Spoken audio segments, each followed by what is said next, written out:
केवल स्वदेशी नीतियों से ही देश फिर से सोने की चिड़िया बन सकता है। कुछ ऐसी ही सोच रखने वाले भारत के महान समाज सेवक राजीव दीक्षित को तो सभी जानते ही होंगे। वह एक ऐसे महान इंसान थे जिसकी जरूरत भारत को इस समय सबसे अधिक है, क्योंकि यही वह इंसान थे जो कि सच्चाई पर भरोसा और बिना किसी डर के बुराइयों के खिलाफ जोरदार आवाज उठाने की हिम्मत रखते थे।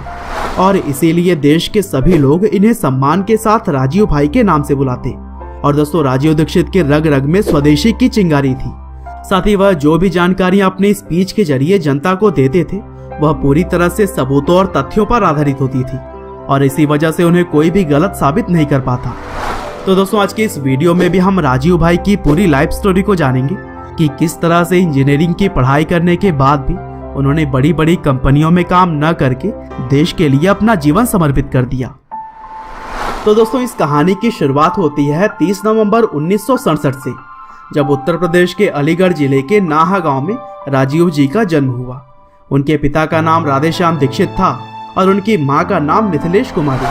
और बचपन से ही राजीव भाई पढ़ाई लिखाई में बहुत ही अच्छे थे, और इसीलिए इंटरमीडिएट तक की पढ़ाई फिरोजाबाद से पूरी करके उन्होंने इलाहाबाद से बीटेक की पढ़ाई की, और फिर Indian institute of technology Kanpur से उन्होंने एमटेक भी पूरा किया।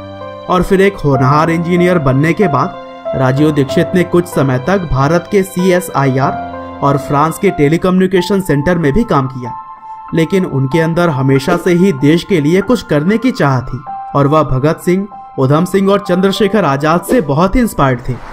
और फिर जल्द ही राजीव भाई का ध्यान विदेशी कंपनियों के द्वारा भारत में किए जा रहे लूटपाट पर गया।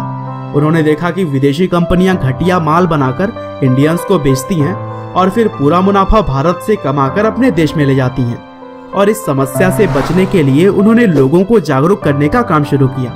उन्होंने देश की जनता से यह अपील की कि स्वदेशी चीजों को अपनाएं और विदेशी कंपनियों का बहिष्कार करें, और अगर ऐसा करेंगे तभी देश का विकास पॉसिबल है।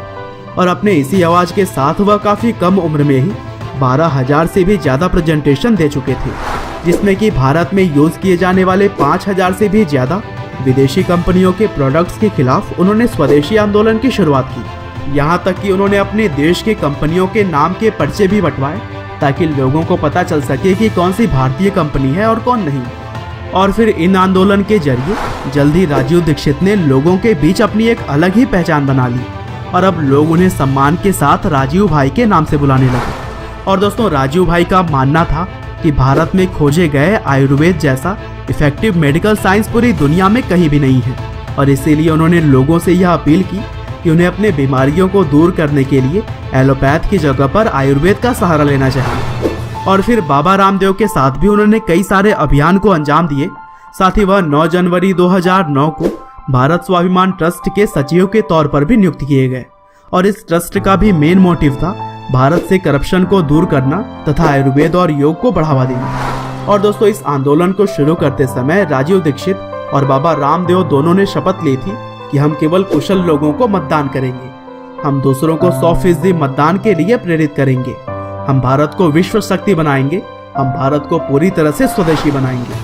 और दोस्तों, एक इंटरेस्टिंग बात यह है कि भारत में नोटबंदी तो अभी हाल ही में की गई थी, लेकिन राजीव भाई ने आज से कई साल पहले ही यह कह दिया था कि अगर भारत में काले धन को रोकना है तो 500 और 1000 के नोटों को बंद करना पड़ेगा।